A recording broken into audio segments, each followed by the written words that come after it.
This podcast contains strong language, frank discussions around sex and other adult themes. Listener discretion is advised.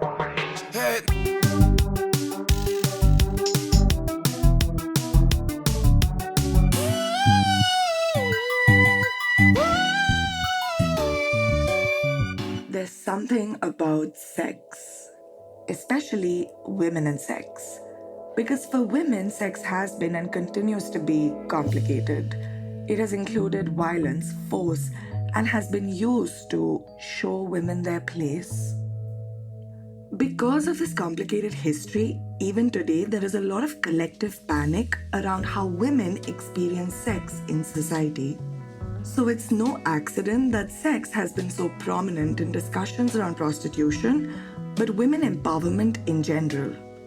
Anti-prostitution feminism, for example, says sex work is exploitation, mostly because of the sex and what it means, what it signifies for women. Because of this meaning of sex, anti-prostitution feminism equates all sex work to sexual exploitation. They say prostitution just cannot be work because it is the exploitation of women. In fact, it's not only discussions around sex work necessarily. When we discussed courtesan traditions, we saw how the colonizers looked at courtesan traditions as prostitution. So they reduced women in entertainment to prostitutes because the women had sex outside the institution of marriage with their patrons, which the colonizers could only conceptualize as prostitution and hence immoral. This captures the patriarchal and misogynistic views that exist around prostitution today. But let's also look at the liberal academic view around courtesan traditions. They will say that the women had to sleep with the patrons and so they obviously were exploited. So interestingly, this camp believes that a courtesan sleeping with a man who isn't her husband for her livelihood is exploitation because the man uses her for sex. This captures the anti-prostitution feminist view that exists today around prostitution. Now, it is uncomfortable to think of a world where great female artists depended completely on the resources of their rich upper-class patrons for sustenance. But these conversations miss something very important. Because if you think about the alternatives available to women at the time, it was marriage, which also contained a lot of exploitation and abuse. Historically, women have accessed power, status, wealth, and resources through men. Whether it was marriage, the more privileged institution, a courtesan tradition, a lesser privileged institution, or prostitution, perhaps the most marginalized institution, women in all depended on the resources of men. So why do we look back at courtesan traditions as exploitation, insist it should not be glorified, but not have the same anxieties around marriage?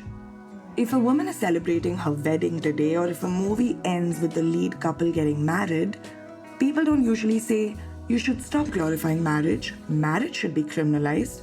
Marriage is essentially exploitation. It is a patriarchal institution built for men which relies on the unwaged labor of women.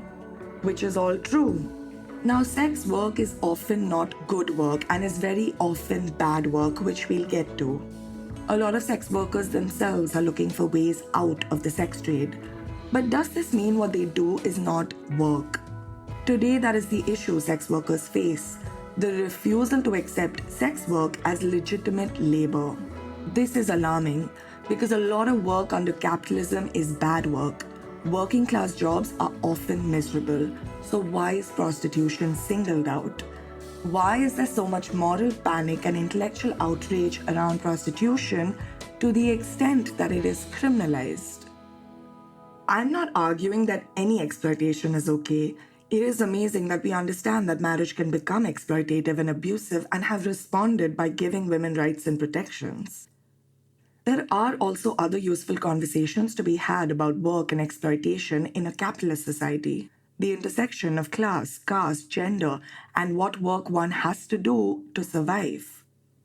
But what I want to point out is that it's the work women historically have done outside home, outside the institution of marriage, especially if there's some association with sex, not even sex work, just the association with sex, like courtesan traditions, that is looked at as exploitation, the exploitation of women. Is this because we think of marriage as the only quote unquote respectable institution that women have historically depended on? It is the sex part of sex work that's mostly the problem, isn't it? Hi, I'm Surabhi, a lawyer and researcher. Welcome to Source Queued. This is episode 6. Not recognizing sex work as work is expected from a misogynist. A misogynist will think of a sex worker as an immoral woman who likes to sleep around.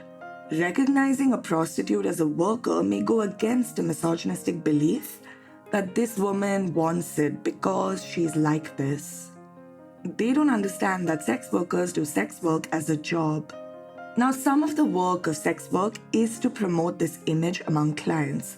Not the immoral bit that unfortunately is implied, but the image that a sex worker wants to have sex with her client, not for the money but for the sex, is part of the performance that sex workers have to put up as part of their jobs.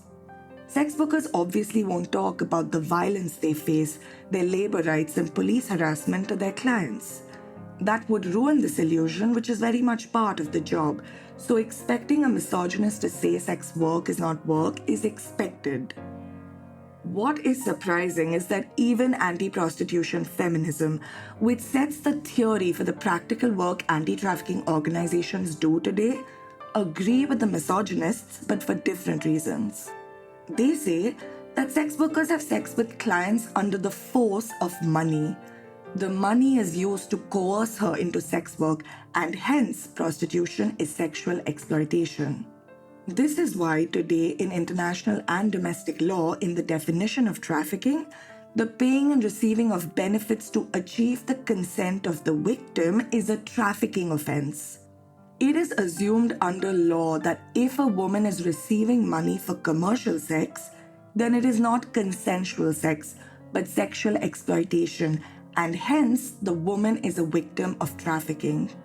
Can you imagine any other job that makes criminal you receiving money for the work you do because you are the victim?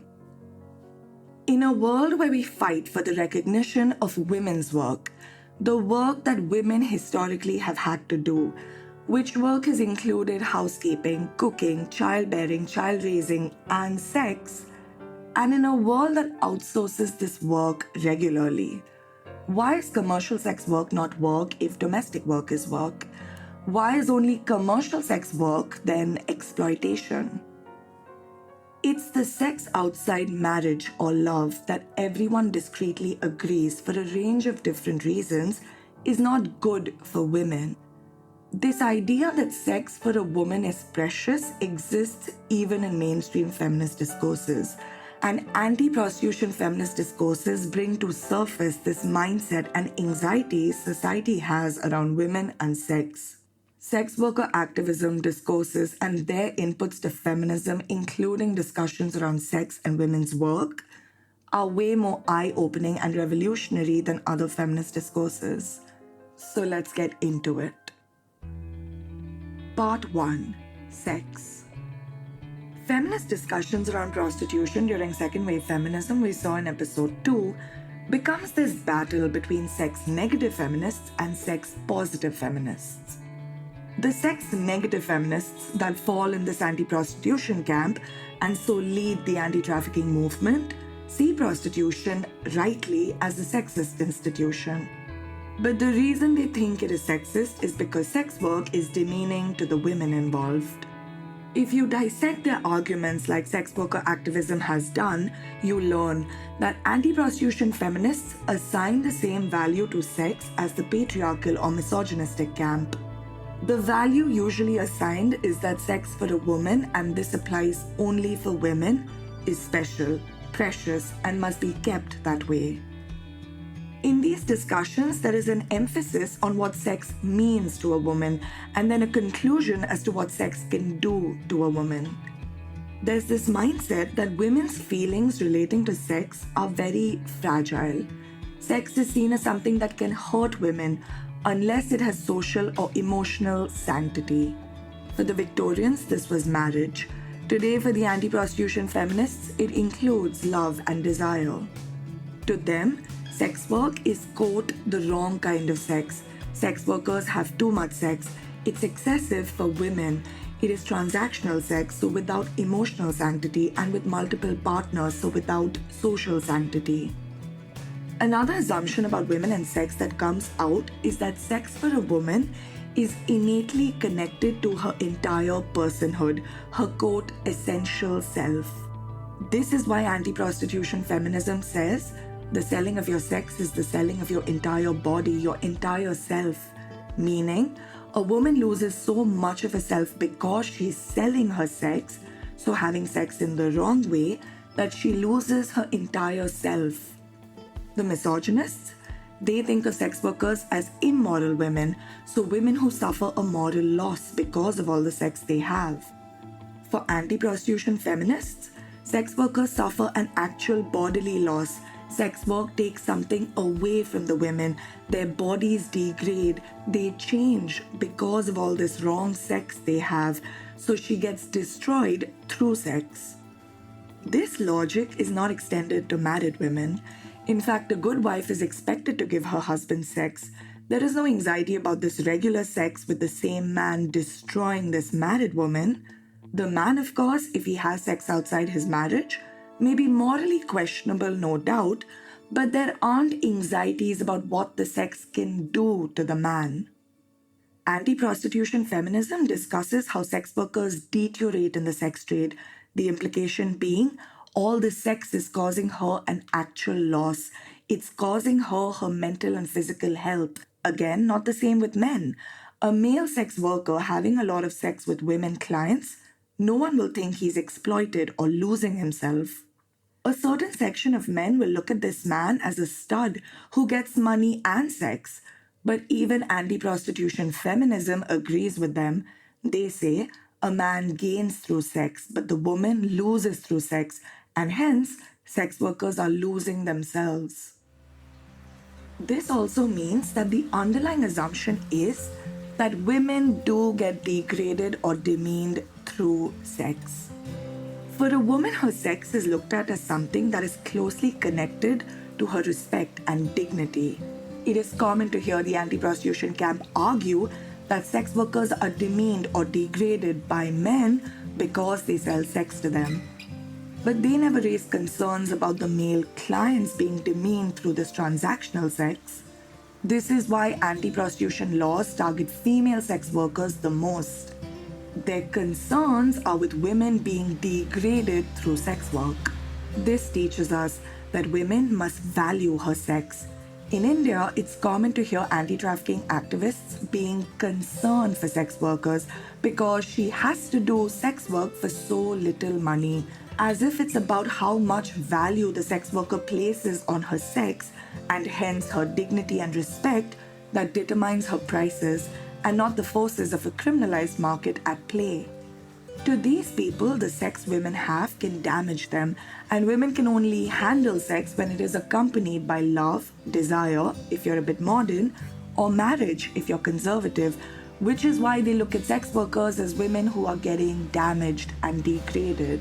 This is from the book Revolting Prostitutes, The Fight for Sex Worker Rights, a major source for this episode, and that I will from now on call Revolting Prostitutes. Quote, sex is positioned as something intrinsically too special to be sold, something intimate, reserved for meaningful relationships. Implicit in this view is the sense that sex is a volatile substance for women and must be controlled or legitimized by an emotional connection. Both the Victorian feminists during colonial rule and anti-prostitution feminists today argue that when men sleep with sex workers, it becomes demeaning to the women involved. Here they make it seem like the sex is harmful for the sex worker. It affects her mentally and physically, we are told. Sex workers are seen to be exploited, but what is meant is that she's subjugated by the men around her. This feminist argument of sex workers being permanently subjugated and so exploited in prostitution also has interesting roots. During second wave feminism, we saw how the radical sex negative feminists made the argument that all penetrative sex is a form of domination and submission. So, because the man in a typical heterosexual situation penetrates, he is the dominant. Because a woman is penetrated, she is the submissive. And this, their argument was, is resulting in women remaining subjugated sexually and socially in society. Today, we should challenge this argument. Yes, people who are penetrated during sex are at the risk of feeling vulnerable, uncomfortable. But in a safe and consensual situation, again in a typical heterosexual situation, it is obvious that the person with the penis will penetrate and the other person will be penetrated.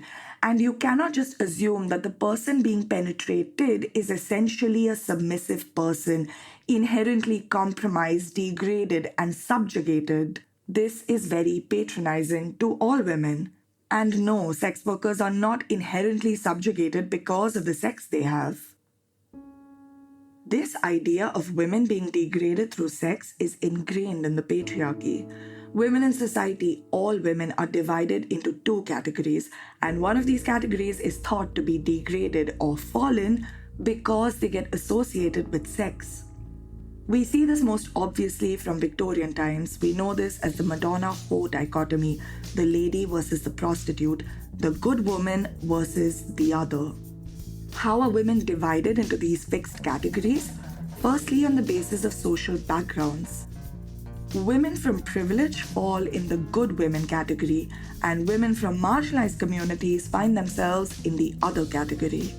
Middle to upper class white women in the West and Savarna women in India will automatically fall in the good woman category, whereas working class women, black women in the West, and Dalit women in India will automatically get thrown into the other category.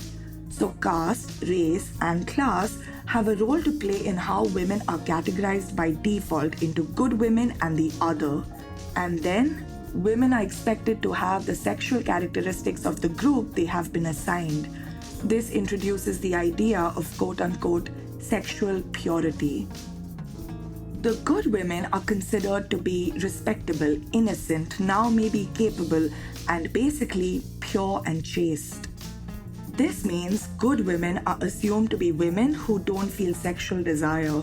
Her sex is precious. She's almost asexual except to the needs and desires of her husband.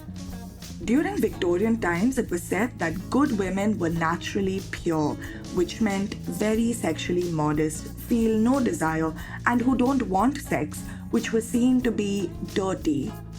Then comes the other. Women who are considered to be hypersexual. They are looked at as fallen or degraded women just because they fall in this other category, and the other category is associated with sex.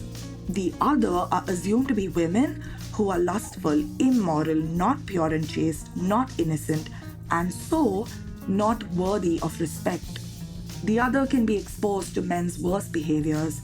Men will want to sleep with the other woman whom they don't need to respect, but will marry the good woman whom he treats with respect, i.e., not in a dirty manner, i.e., not sexually. So women learn. The other are said to be degraded and fallen because they are associated with sex. And so, being associated with sex is damaging for women. It causes them to lose respect. This Madonna-hoe dichotomy says some women are inherently good and some women are inherently bad. Those who are good are desexualized. Those who are bad are hypersexualized. Dalit women in India have historically, and this continues, been viewed as hypersexual or unrapeable. This explains why the rape of a Dalit woman doesn't invite the same outrage as the rape of a Savarna woman. This is why prosecution in rape cases against Dalit women is taken less seriously. A Dalit woman is seen as the other, someone who is associated with sex and so who doesn't warrant respect or protection. While these categories are fixed, so women are born into social backgrounds that decide whether they will be treated as good women or the other, women from the good category can very easily be thrown into the other category if they do not behave like good women should. In India online today, you will often see the shaming of women for drinking or smoking or having partners before marriage. So the implicit meaning is that these acts which are bad, so characteristics of the other, can make women in the good category also worthy of being shamed and throw them into the other category. This explains slut shaming. You are called a bad girl, which means you're being associated with sex and hence you are worthy of shame. This also explains the shaming of models, actresses, influencers. They get looked at as women associated with sex because of sensual poses or skimpy clothes or loud makeup or anything not associated with modesty. So women learn. If you want to be considered a good woman, you cannot be seen to be associated with sex in any manner or do anything that good women should not do. And if you do, you become unworthy of respect. While the good women can be thrown into the other category simply by doing things that are not considered good, women who fall in this other category by virtue of their social backgrounds are never allowed entry into the good women category. They continue to face the stigma of being the other, no matter how they act. Think about a recent case where the son of a politician murdered a woman working in his hotel for refusing to sleep with him and refusing to offer sexual services to other hotel guests. Here, the woman was acting virtuous like a good woman should. She didn't want to sell sex, but in the eyes of the man, she was the other because she was socially, quote unquote, below him and because she worked in a hotel at night. Because he thought of her as the other, he associated her with sex and viewed her as hypersexual. His rage, which led to her murder, came from the fact that she, a woman he thought of as the other, had the audacity to refuse sex to him. So the other includes women from marginalized communities anyway, no matter how good they act, and also includes women who do anything that starts associating them with sex or being bad, like drinking or smoking or being loud, boisterous, argumentative, whatever behaviors good women should not do. In society, the liberal response to this Madonna whore dichotomy is to stop the association of women to sex. This activism makes sense for women from marginalized communities. A Dalit woman will naturally challenge the stigma she faces because she's put in this other category. She's viewed as hypersexual just because of her social background and faces stigma and violence because of this. However, in some cases, like in anti-prostitution feminism, this response solidifies the Madonna whore dichotomy. Anti-prostitution feminism demands all women be good, act good, and they can be worthy of respect too. So don't have sex like the other is assumed to do, and you can become a good woman too, worthy of respect. This is why to them, sex worker activism is so hard to digest. Sex workers are women who are associated with sex and so they fall in the other. Sex workers are seen to be the epitome of the fallen women. They are the whores. But sex workers refuse to be made good. Sex workers refuse to be shamed for having transactional sex, for being associated with sex, and in fact, challenge the idea that sex is something special for women just by doing their jobs. A lot of the misogyny directed towards sex workers by both the misogynists and the anti-prostitution feminists is this anger that comes because of sex workers' refusal to be shamed for being the other and their refusal to want to be good women. Anti-prostitution feminism till today accepts this Madonna whore dichotomy. The law itself calls for the rehabilitation of prostitutes. Again, been going on since colonial times where we saw Victorian feminists and missionaries do charity work to save Indian prostitutes and courtesans. The focus of their work was to make women who are associated with sex and hence in their eyes fallen turned into good women, that is, pure, respectable, honorable. And how? They tried to get the women that they associated with sex married, so what was considered respectable and feminine at the time. This tradition continues. Today, anti-trafficking organizations rehabilitate sex workers by teaching them skills we attribute to the feminine and that are considered respectable whether they pay well or not. Stitching, knitting, beauty parlor skills, candle making, bag making. Anti-prostitution discourses talk about how sex workers need to be rescued and reformed. The language tone used is that we need to save women and help them regain their dignity. So we remove sex workers from the sex trade. We remove sex workers from their association with sex and they will become respectable. This Madonna-hoe dichotomy is what sex worker activism in the West call the hoe stigma. Melissa Gira Grant, in Playing the Hoe, writes about how this hoe stigma is used to divide women in society, how women are pitted against each other. She argues that this hoe stigma is actually used to keep the good women in line. They are shown that if they digress from being and acting virtuous and good, then they will become unworthy of respect and will be treated like the whores. The whore stigma basically is be like the good women, not the hoe. Good women are expected to be a little ignorant, helpless, dependent, keep acting good, shy, modest, and keep your distance from the whores who are seen as the bad women who will corrupt them.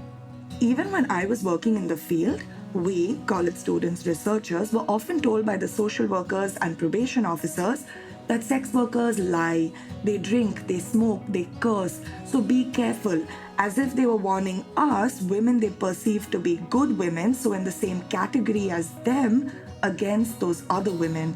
They wanted to guard us from sex workers who they thought will corrupt and scandalize us. Anti-prostitution laws aim to strengthen this hoe stigma.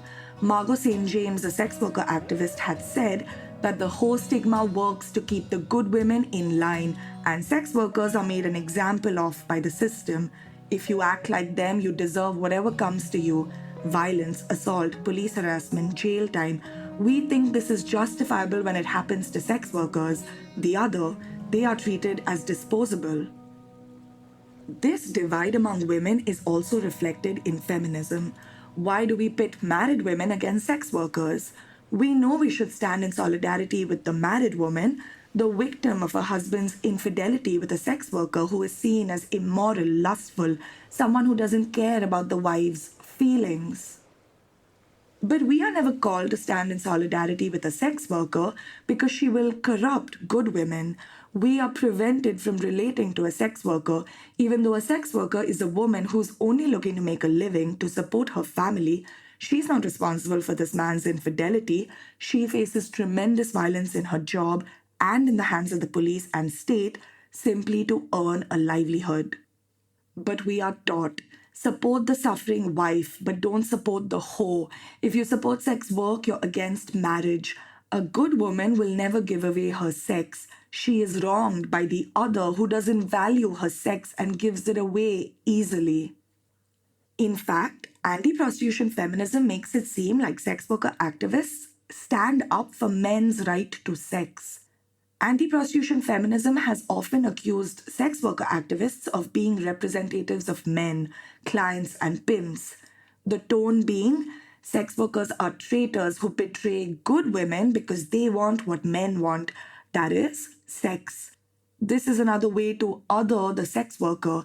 Men and whores want sex. Good women do not. This also explains the concerns with sexualization. We hear complaints about the sexualization of women, and we know that's not a good thing. The conservatives complain that women are being demeaned. The liberals argue that women are being objectified. Porn was banned in India in 2015, and there have been continuous crackdowns on obscene content since then. Just recently, the government of India banned several OTT platforms by saying it was found to be vulgar and portrayed women in a demeaning manner. The underlying meaning here is that women being sexualized is bad because she's being associated with sex, which is not the characteristic of a good woman, and so she's being demeaned. We are told sexualization is bad for women. It is done for the benefit of men. Good women by default do not like or desire sex and so feel disrespected by sexualization. Here, the implication is if a woman is sexualized, she will be treated like a whore, which is damaging to women. A sex worker, in the eyes of both the misogynist and the anti-prostitution feminist, is always sexualized. Selling sex for a woman becomes her essence, it becomes her identity, the prostituted woman. It's assumed she always agrees to sex, she has no choice, she has no boundaries, she becomes indistinguishable from her job. She's not selling sex for work, she's just permanently sexualized. She's the whore. To the misogynist, that's her identity, and if he asks her for sex even when she's not working, she should give it to him. He doesn't look at her as a worker who ended her shift.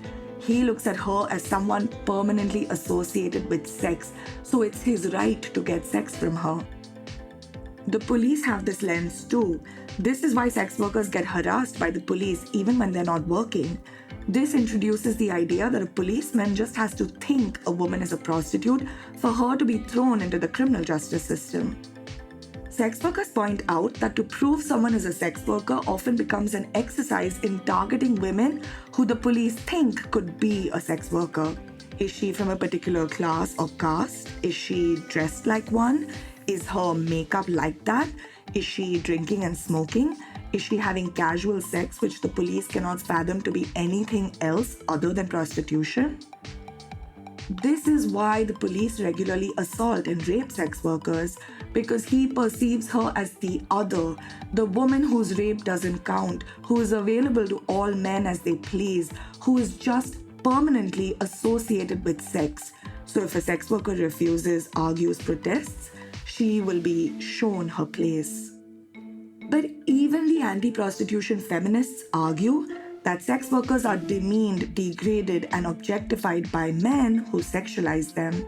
But aren't they also objectifying sex workers? They are also assigning a value to this woman's personhood as being permanently exploited or degraded just because she works as a sex worker, just because she's associated with sex. Both camps refuse to see sex workers as women with regular lives just doing sex work as a job. To both of them, sex is her identity. She is permanently in the state of immorality or degradation or exploitation because of all the sex she has. This is also why there's almost ridicule towards sex worker activism. It becomes a personality thing for a woman to be associated with sex. We believe a sexualized woman cannot be smart, cannot be capable, she cannot have political thoughts, opinions, feelings. Sex is used to disregard her because sex has been used to sum up women's personalities and abilities. And sex for a woman, it has been decided, is not a good thing. And sex workers become the epitome of sexualized women. They are seen as immoral or frivolous, silly, or too exploited just because of sex. This is why sex workers are never included in discussions in academic circles or in discussions around laws and policies. From Revolting Prostitutes, quote, "Sex workers are associated with sex, and to be associated with sex is to be dismissible." Sexualization exists, there's no denying that. But what are we so scared about? If we stop sexualization, it won't give women in society anything tangible. It's not like women will get more social, sexual, or economic empowerment. Only and only through economic empowerment will social and sexual empowerment happen, not vice versa. And constantly panicking about the sexual treatment of women in media to drive home the point that women are being subjugated through sex does not have much of an effect in the real life of a woman. It's not like the porn ban has changed the status of social, sexual, or economic empowerment of women in India.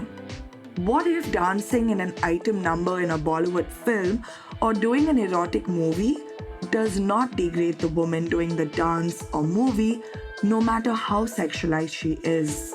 What if her sexualization does not impact gender equality or the treatment of women in society at all? It's only because we think that being associated with sex is degrading that we project on women that sexualization is not good. It's not worthy of respect.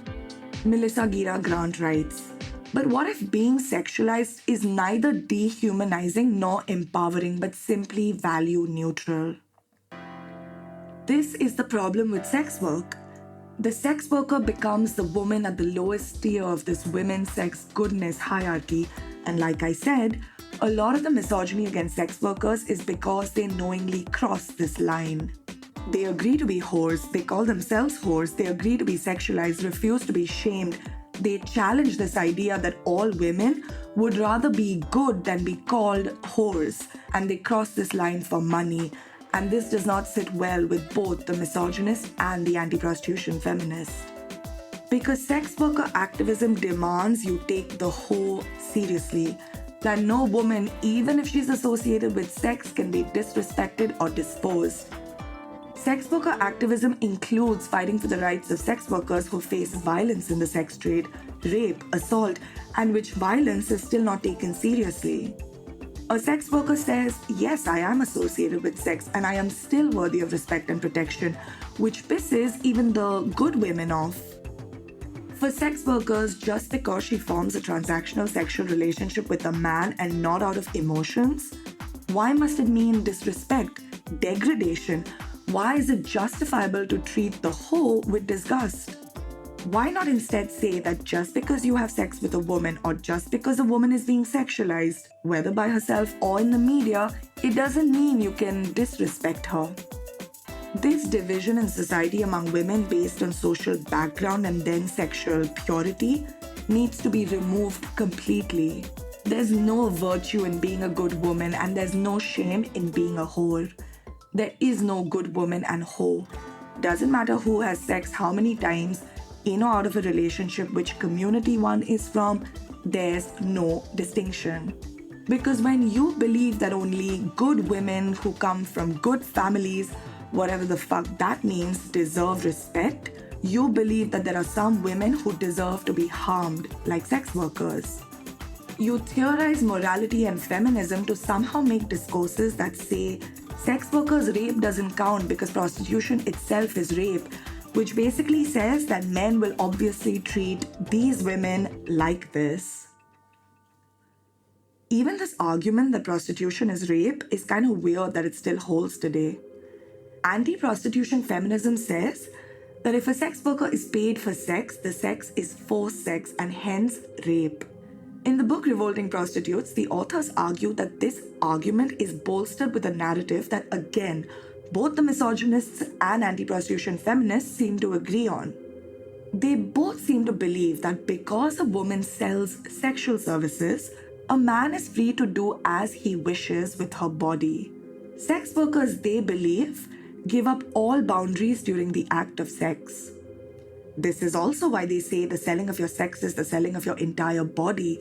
So they believe typically during sex, women give up all autonomy to the man. This is misogynistic.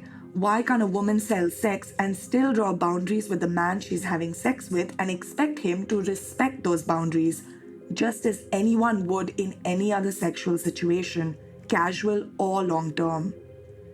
Thinking a sex worker has no boundaries is also factually incorrect. Negotiations in the sex trade are common, they are part of the trade. Sex workers or their agents negotiate outside brothels, on the streets, over the phone. They decide the price of every act. They inform their clients about condom use. They ideally would refuse clients they're not comfortable with. These are trade standards. Sex workers across the world are candid with their clients about their own lists of can and can't do's, which shows sex workers have their own individual and varied boundaries that clients are expected to respect. In the sex trade, there's an honesty to how people talk about sex. A sex worker will ask what the client wants. She will lay out what she can do, her price, negotiate it, and then proceeds to execute. If a client violates her boundaries, the negotiated terms, it can be rape or sexual abuse or a contractual violation or a client she wants blacklisted, the sex worker will have to be given a voice to articulate the experience. This prostitution is rape argument is dangerous for sex workers because we refuse to hear sex workers, refuse to trust how they categorize and describe their experiences, and today We allow for the actual rape of sex workers because of all this intellectual jargon. Cops don't take the rape of a sex worker seriously, even though sex workers are at a higher risk of sexual assault. Surprisingly, neither does the anti-prostitution or anti-trafficking camp, who claim to care so much about the sexual exploitation of women. Sex workers assert that they do not sell their body, they sell a service. It just happens to be sexual in nature but should be treated like any other service provider job. Also, if a coal miner, farmer, a diver, a bouncer, a bodyguard, a physical laborer is not selling their body, then why are sex workers? It is because of a moralistic idea of sexuality. Sex for women should be justified with emotional feelings, otherwise it is rape. Consent during sex has been a conversation that has been coming up in feminist discourses today. Sex workers say consent is nuanced, it is constructed. Rape is when consent is violated, but bad sex with consent is not rape. Pleasure also does not determine consent. Presence of pleasure does not absolve rape, and absence of pleasure is not a withdrawal of consent, and so is not rape. Believe victims, the slogan, started in the context of rape.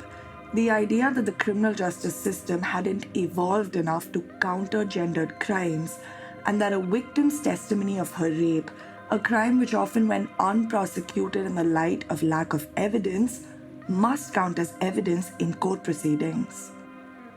But calling all prostitution as rape and sexual exploitation is doing the exact opposite of that. It's still refusing to believe women, sex workers, who keep insisting that they are not victims of rape.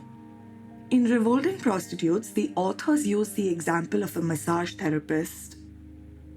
She sells her time and services. Her job involves touching another's body in a one-on-one interaction.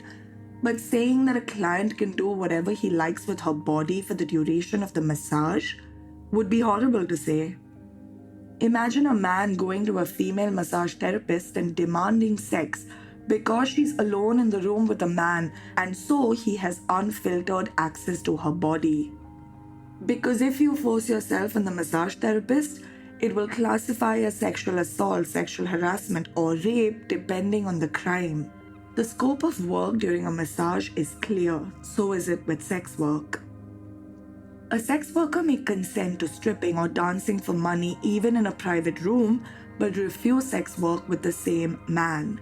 Sex workers consent, but not out of desire. There are other factors, there are conditions, the negotiated terms that have to be respected. Then there is money, consideration. It is essentially a contract. So a private stripper or dancer's consent is limited to the stripping or dancing. And if a client forces himself on her, it is rape.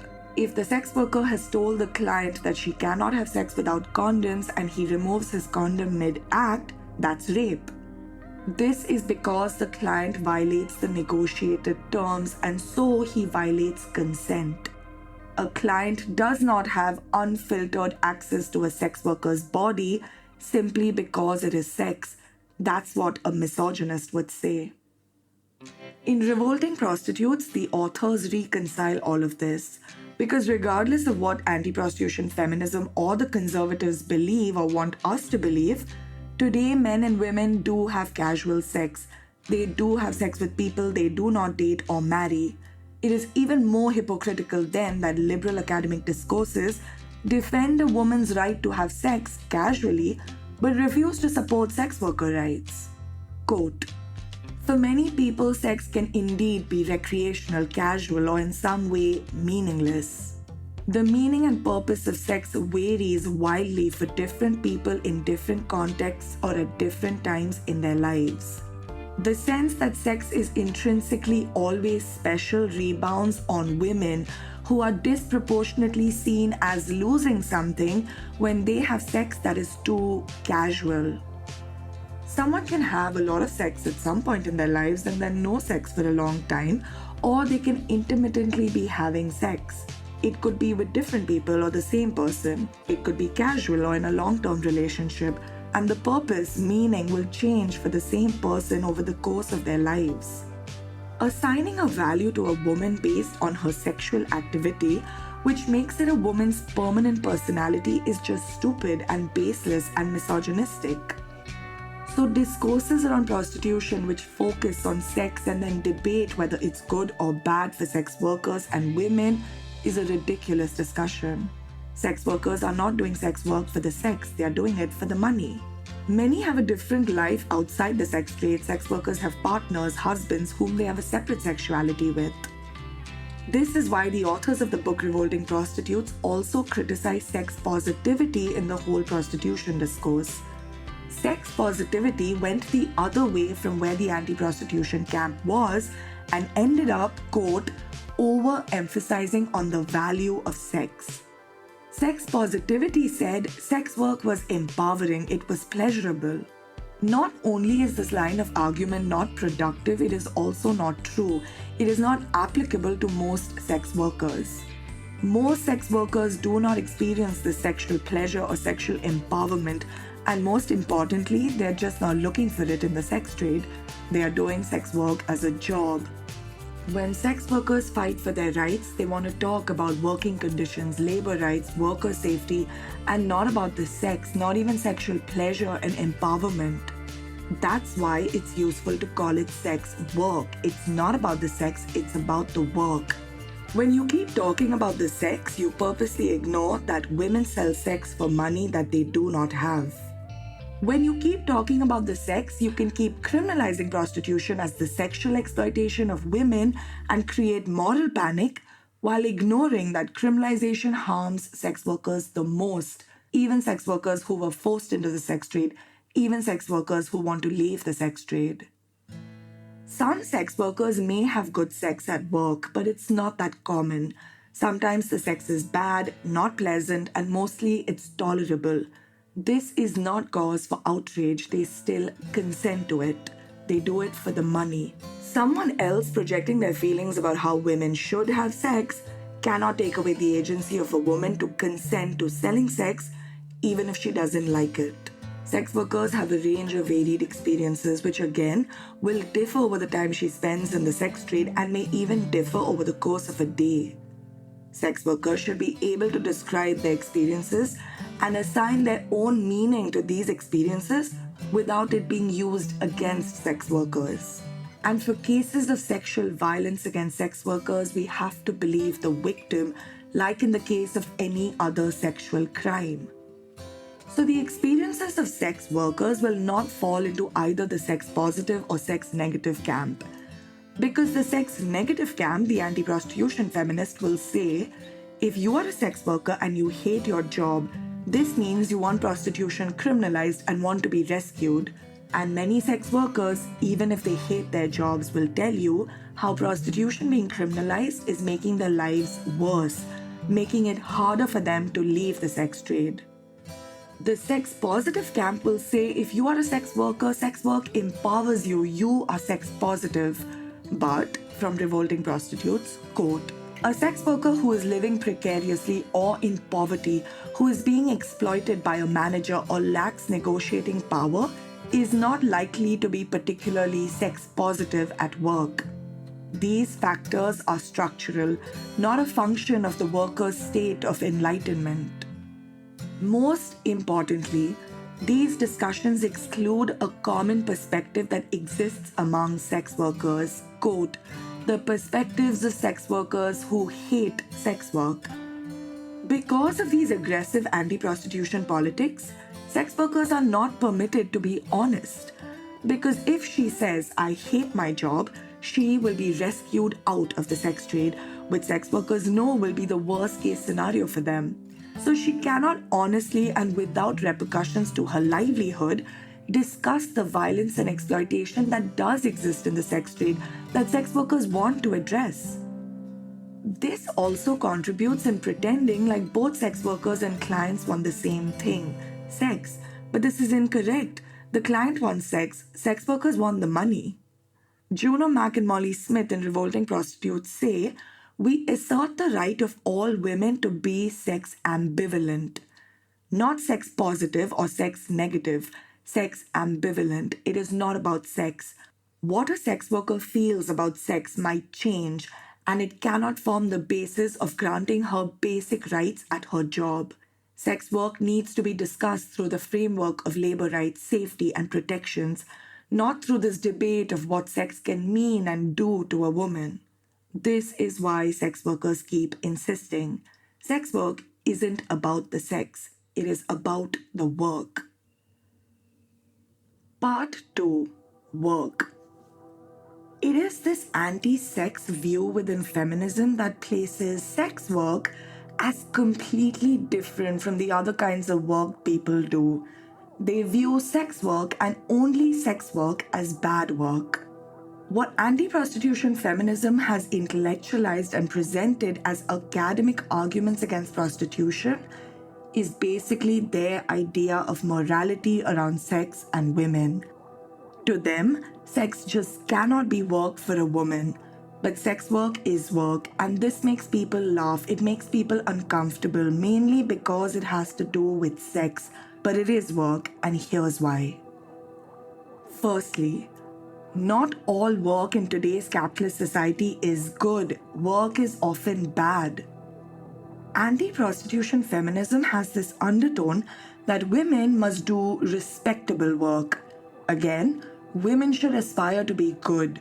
To them, it's better to have your respect and self worth, which they link to valuing your sex, than to want money. Apparently, even if you're on the brink of poverty.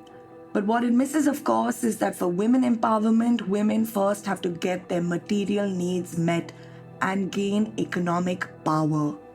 In the anti-trafficking discourses, it's the middle-class women who are activists, who run academic circles theorizing prostitution, who work in anti-trafficking international organizations and NGOs, who are considered the good women. They are the women who are fighting prostitution and so work for gender equality. And sex workers are the working class women who do bad work, which is not respectable for women. And so, in the anti trafficking field, it is the good women who control and monitor the other, the sex workers. You have to already have some privilege to be able to do good work where you are fulfilled, happy, and paid extremely well, but this is not common. In fact, anti prostitution feminists have often asked, would sex workers have this sex if there wasn't money involved? And in this premise lies their privileged stance. It is expected that work should be so fulfilling that you would do it for free. Most of us would not do any work for free, so why should sex workers? There is a lot of work that is bad, but people still do it because they have to, for money.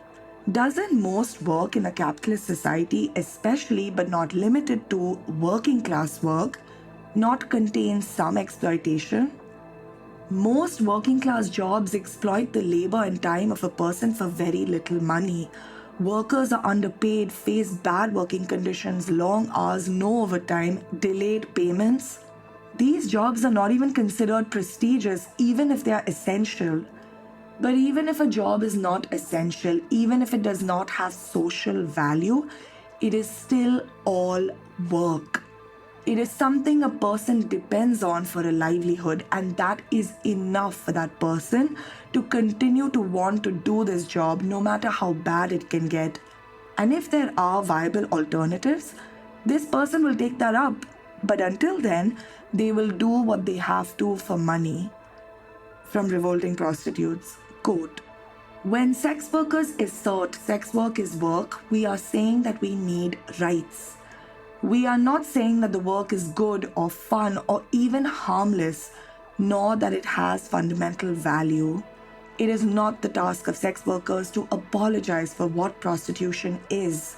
Sex workers should not have to defend the sex industry to argue that we deserve the ability to earn a living without punishment. Sex work can be bad work filled with exploitation, coercion, force, violence, no recourse to justice, which is why sex workers fight for more rights and protections. The sex trade is not inherently violent. The sex trade contains violence, but the laws today do not allow sex workers to address this violence. And while sex workers work towards improving conditions in the sex trade, why do they have to pretend like there's no issues, there's no violence and exploitation, that it's all fun? Because if they complain, the first response they get is, yeah, that's why prostitution is criminalized, just leave your job. The most overlooked thing about sex work is people sell sex to get money. It's made to look like they're bad, immoral, they seduce men, or they're traumatized, abused, they're deteriorating, they're degraded and exploited. But the most important aspect of sex work actually is women need money and resources. I've heard social workers and anti-prostitution activists in the field say, and this is a common narrative you'll hear, these women, sex workers, sell their sex for so little, for 50 rupees or 100 rupees. This again falls under this fallacy of making prostitution about the sex and connecting it to the dignity of the woman. The implication is she sells so much, her sex, her dignity, for so little, 50 rupees, 100 rupees. So she's disrespected, she's made cheap, she thinks her sex isn't worth much. But that's not the case. She's just responding to the market. She knows her clientele. She knows the bare minimum she needs to earn. She also has to hide from the police, so will take whatever client comes. Her clientele might have lesser spending capacity. Yes, she's doing the work for lesser wages, but she needs her daily wage and she depends on the men that make up her clientele and their extra income. It has nothing to do with her dignity, and it also has nothing to do with how she will be treated by the client. It's not connected. This is just her responding to the market, her needs, and acting accordingly. She is a very rational actor in her life. Also, what the anti-prostitution feminists conveniently refuse to acknowledge is that it's because the sex trade is a criminalized market that sex workers have lesser negotiation power, lesser rights, lesser protection, and low prices often indicate a lack of resources in this woman's life. She is becoming desperate for money. When we refuse to call sex work work, we also don't recognize that the months and years a sex worker spends in detention or rehabilitation, in jail or protective homes, is a loss of income for her and a family fully dependent on her. It is made to seem like it's not a big deal. She's a prostitute who got caught by the cops. And not emphasizing on the money aspect is convenient. Anti-prostitution discourses aim to cause outrage about how women have to value their sex for so little and get exploited through sex. But there's no outrage about poverty, homelessness, lack of shelters, lack of education, lack of skill training, lack of women's jobs, how doing women's jobs are often unsafe, how many women are still poor, how many women don't have access to power, how many women have no access to basic resources and have to do sex work. And now we're all outraged that men think they can get easy sex and so we oppose prostitution. But how is selling sex for a woman more degrading than hunger, poverty, starvation, death? It just isn't. Why should a woman just accept a miserable situation and do nothing about it? Because she should value her sex like a respectable woman would? Second, on why sex work is work. Among all this moral panic and outrage, there is this oversimplification of what sex work is. Think of just mainstream comments about sex work. Whether it's a misogynist's comment about a shameless, lazy woman earning money through sex, or the anti-prostitution feminist view about sex workers being subjugated and exploited by men, there is clearly this misunderstanding, or rather, there is no attempt to understand the work of sex work. Non-sex workers imagine that sex workers have to just be ready for penetration. This is misogynistic and also factually wrong. Sex work is more than penetration. Sex workers have to put up an act. It involves hustling, seduction, fantasies, and performing an illusion. This is again something sex-positive and sex-negative feminism doesn't understand. It isn't about the sex worker really enjoying the sex. It's about the sex worker pretending to enjoy the sex. Melissa Gira Grant writes, acting as if we share our customer's desire is the work of sex work. Performing a person's sexual desire is labor. A sex worker puts up a performance for her client. Even before that, there is work. She dresses up for her job and then hustles for clients. Once she finds a client, she then negotiates the deal. And once the verbal agreement is in place, she plays a character. This is part of the job. Often, sex workers are accused of entrapping men. Whores make men lustful. But this is like accusing an actress of being fake if she isn't like the character she's playing. A sex worker may act like a seductress to secure the client and during the performance, but this doesn't mean that this is the sex she likes in her personal life. She may have different preferences. Researchers who have studied sex work more holistically have concluded that it is regularly more than just sex. It's not unheard of in the sex trade for women to provide companionship, non-penetrative sexual acts, physical comfort, emotional intimacy, and escape from everyday life. So their jobs require a level of care, kindness, emotional intelligence, confidentiality, not very different from the emotional labor that is part of what a therapist does. Sociologist Elizabeth Bernstein says sex workers offer what can be called bounded intimacy, a service which ranges from physical labor to emotional labor. We see this in the Kolkata-based sex worker collective DMSC's Sex Worker Manifesto published in 1997. They said, "The sexual needs we meet for these men is not just about the mechanical sexual act, nor a momentary gratification of base instincts. Beyond the sex act, we provide a much wider range of sexual pleasure which is to do with intimacy, touch, and compatibility, a service which we render without any social recognition of its significance." This exists throughout in different settings. A client in a town in India may take a sex worker to a lodge and want her to stay the night, so it includes intimacy, connection, and sexual labor without a social element but a monetary element. We also forget the activism sex workers are always doing, fighting for their friends in jail, negotiating with third parties and the police, fighting violent clients even, trying to get them barred or arrested. Lastly, as to why sex work is work. Much like domestic work, emotional work, reproductive and child-raising work, sex work has been one of those things that has existed in society and has historically been relegated to women. Not calling sex work work is the devaluation or non-recognition of women's work in society. Sex workers have always been expected to exist. They've existed. Prostitution is often called the world's oldest profession, but still, sex workers continue to be shamed, abused, stigmatized, and criminalized.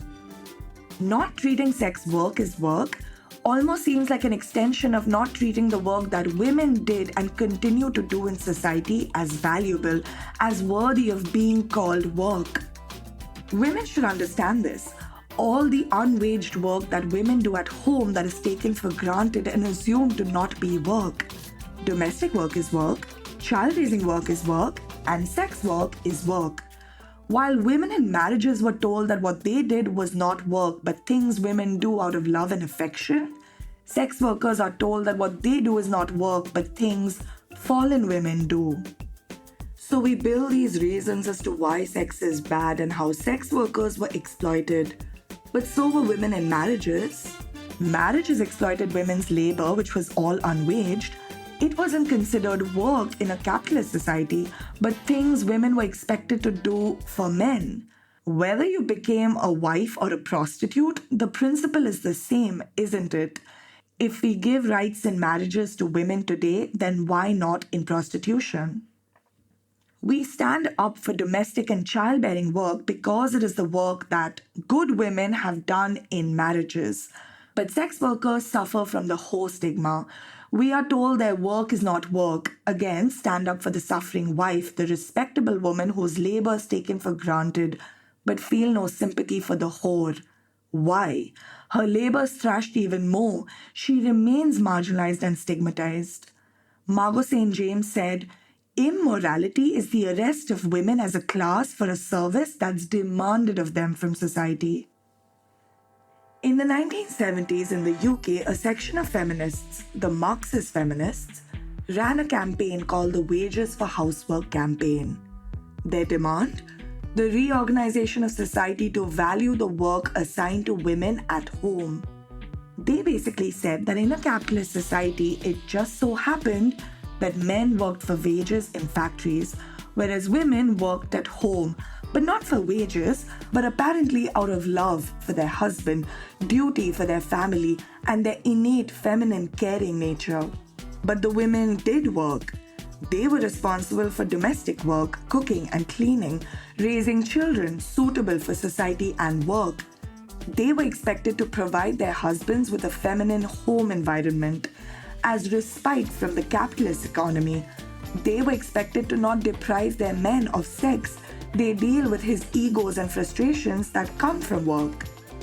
So if a man's waged work outside home depended on the woman's unwaged work inside, capitalism also depended on women's work but refused to value it and call it work. The Wages for Housework campaign basically demanded that society start recognizing the value of what was women's work. They argued that because the work women did at home was not called work, women could not refuse to do it. Women can't go on strike demanding better treatment, better pay, more facilities like workers in factories do. The point of their campaign was not the exact value or cost of these services, but the principle, the acknowledgement that the work traditionally relegated to women is in fact work.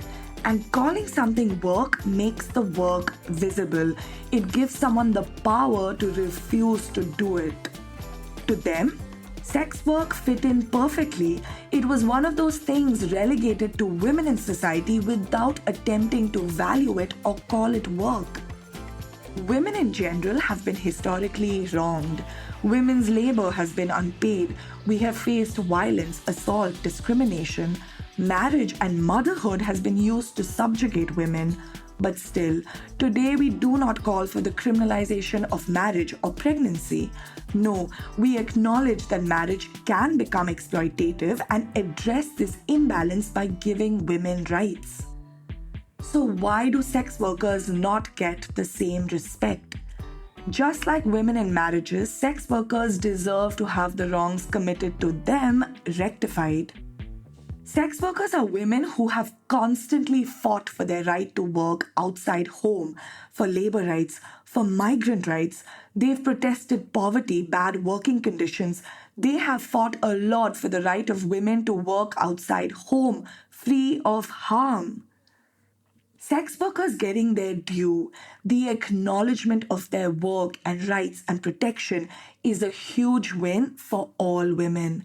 They stand in for the right of all women, no matter good or bad, to not be taken for granted, to not be disrespected, and to not have their work and labor devalued. Part 3. Sex work. Across the world, it is common in the field to hear policymakers, politicians, and activists talk about how harsher laws against prostitution will deter traffickers, and so countries will become a less attractive destination for trafficking. This is the carceral anti-prostitution feminists' argument. They say, if we just criminalize and continuously crack down on the sex trade, then these wild traffickers will not be able to exploit women and make them work in the sex trade, and men, the clients, will not be able to demean these women through sex. This is an intentionally misleading argument. It promotes the narrative that the sex trade is driven by the sexual demands of men, their animalistic lust, and a villainous urge to exploit women. But this argument blames everything on sex, exploitation, and men, and does not blame underlying economic conditions that actually drive women to the sex trade. Harsh anti-prostitution laws do not work. They have so far not worked across the world because prostitution is not driven by the lust of men. It is driven by the material needs of women. At its core, Sex work is a survival strategy. It's a very practical way to make quick, not easy, but immediate money. Sex work is, quote, a rational survival strategy in a shitty world. It's a logical response to a bad situation. Pluma Sumak, a sex worker, says, prostitution is not what you do when you hit rock bottom. Prostitution is what you do to stay afloat, to swim rather than sink, to defy rather than disappear. A common objection to the sex trade is that it sees women from marginalized communities and continues to marginalize the women through sex work. Many people in the sex trade do come from marginalized communities, whether Dalit women, Adivasi women, Hijras, trans women in India, and in the West, black women, women of color, trans women, people from indigenous communities and genders, all who have been marginalized due to casteism, racism, homophobia, transphobia, other discrimination in mainstream employment and society, are overrepresented in the sex trade. Many queer people or people from abusive homes who've run away or are thrown out, those who have faced trauma, illnesses, and have nowhere to go have found their way into the sex trade. The sex trade is one of the only places that has provided employment historically to queer people. The sex trade has a history of gender non-conformity which has no parallel in any other industry. So, seen through another lens, prostitution shows the failure of mainstream society to provide employment to marginalized people. Its failure to take care of everyone. It shows us who is included in the mainstream and who gets chucked out. The sex trade has provided sustenance, not good work, but sustenance to a lot of marginalized people. The sex trade often becomes that last option for those who have nowhere to go. And despite the violence and exploitation that does exist in the sex trade, sex work sometimes serves as the last resort for someone who is on the brink of poverty or destitution.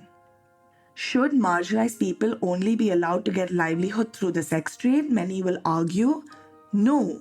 But until we do not help and support them the way they need, we cannot cut their access to existing resources, however little, by criminalizing the one source of livelihood that they can rely on. How can you criminalize a marginalized person's survival strategy, their last resort to get the resources they need when they have no other option? We should continue fighting for marginalized people's access to resources, education, jobs, but sex work is not a hindrance to that.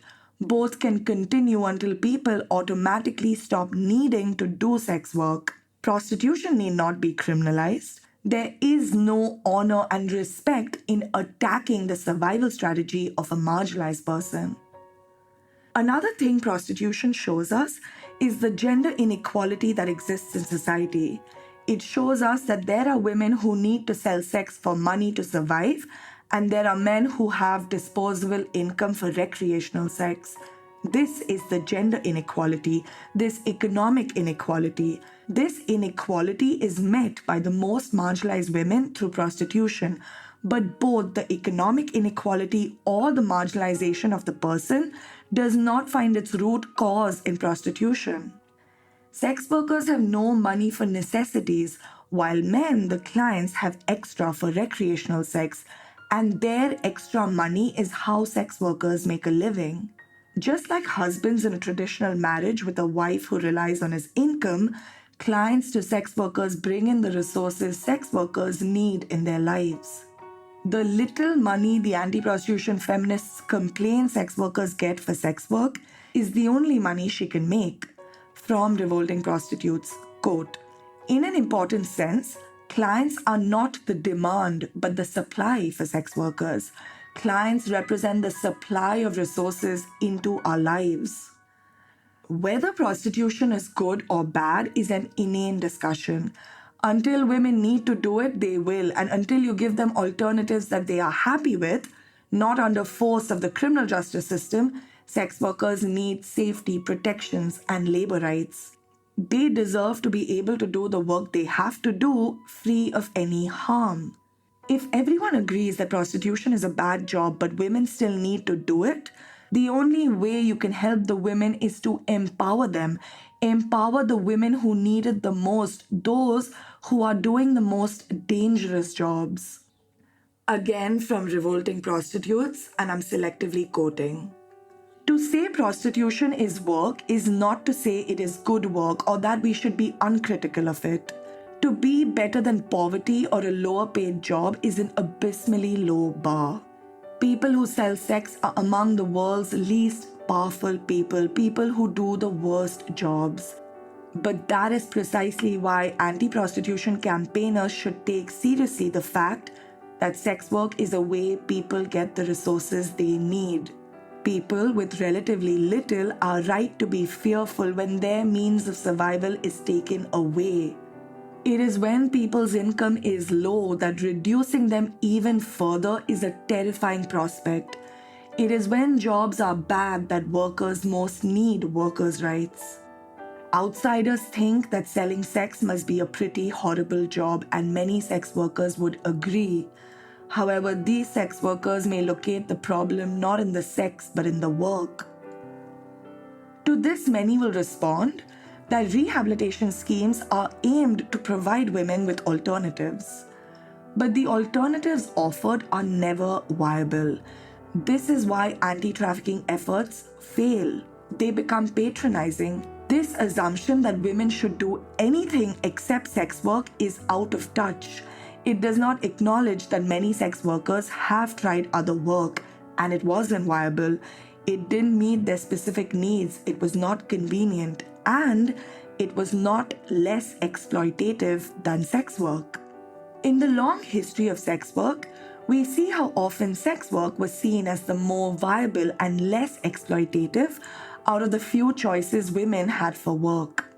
Late 19th century studies showed half the sex workers in Britain used to be domestic workers, but were so underpaid and hated it so much that they chose sex work, which gave them significantly more money and independence. In India, researchers have found that women leave construction, factory jobs where they make much lesser money than men for sex work, which offers higher pay and more flexible hours. Women laborers have often complained of sexual harassment, abuse, and rape at work sites, so it's not a safe job for a woman. There are other justifiable reasons why other work does not provide the safety net that sex work does for a woman. Research out of the global south, including studies out of Ghana, Thailand, the Caribbean, found that women turn to sex work to support their families or to gain capital, to buy houses, so they saw sex work as the only chance they had to stability. For many, it is the only option to support their family in really bad times, which brings sudden financial requirements. Sex work doesn't cap her income. If she needs more money, she can meet that need by taking up more clients. Some women have used sex work to get class and social mobility. They could get higher paying gigs and gained a lot of wealth, or they supported themselves through college and got access to middle class jobs. Ancient and medieval history is filled with examples of courtesans, bargirls, prostitutes who traversed class. This is often looked at as immoral. It's common to see on social media the misogynists crying about shameless women selling her sex for money, implying disgust. Anti-prostitution feminism mirrors this mindset. These women exploit themselves for money, they say with pity. No other job under capitalism is so hated for allowing the people who do it to get money, something everyone is looking for. But a woman selling sex for money is a bad thing, we are told, as if sex work is an easy job. In fact, rehabilitation efforts reflect this mindset. Women are taught respectable skills in rehabilitation homes, which pay horribly. An example out of Cambodia, and this will happen in other countries in the global south. Sex workers are taught stitching in rehabilitation homes and then given jobs in garment factories. With long working hours, with horrible working conditions, no breaks, no overtime, where they make much lesser money than they do in sex work but spend much more time. Is working in a garment factory, basically a sweatshop, a good job? Cambodian sex workers and the factory workers say no. They both think of sex work as the higher paying, more attractive alternative because working conditions in factories are that horrible. A sex worker has flexible timings. She can choose her shifts, can take days off, can care for her family, children, which might include picking them up from school, giving regular food, medicines, etc. A sex worker can decide she needs a certain amount of money per week and work accordingly to make this money. She may cover this in 2 days or maybe work at night every day, and that's how she makes her income and looks after her family. But a factory job offers no flexibility. She has to work those 12+ hour shifts, and so now will need someone else at home to take care of the family. The money she makes in this factory is lesser than the money she used to make in sex work, so not like she can employ somebody else at home. But sex workers are assured at least this is a respectable job. This flexibility is another reason sex work emerges as a viable option for many. Caring for a home and family often falls on women. So, women who are the sole caretakers of a family, or even if a woman is traumatized because of abuse, has a mental disorder, has an addiction she needs to take care of, she will not be able to sustain a rigid full day job. The sex trade also sees women with disabilities who have no shot at mainstream employment or any social security. Many women may have children or family members with special needs that require more emotional and financial resources. So, in these cases, also, sex work emerges as a practical option. She can caregive or heal during the day and do some sex work at night to meet economic needs. The main reason sex work is a very reliable survival strategy is because sex work is a low skill job.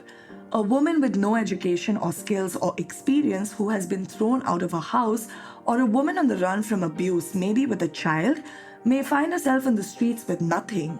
This woman has to find a way to get money now. What will she do? Pray to God and wish her problems away? Apply for jobs and wait for a job where she has to work 12 to 15 hours a day? For this also, she needs a place to stay and food until then. She and her child are hungry now. Even if prostitution is criminal, it won't stop someone from trying to make this money by selling sex, no matter how she feels about her sex and respect and dignity and all that. She's desperate. She's not stealing, she will do sex work. And sex work will give her breathing room until she figures next steps. From Revolting Prostitutes, quote, "It is very difficult to prevent anyone from selling sex through criminal law. Criminalization can make it dangerous, but there's little the state can do to physically curtail a person's capacity to sell or trade sex. Thus, prostitution is an abiding strategy for survival for those who have nothing, no training, qualifications, or equipment.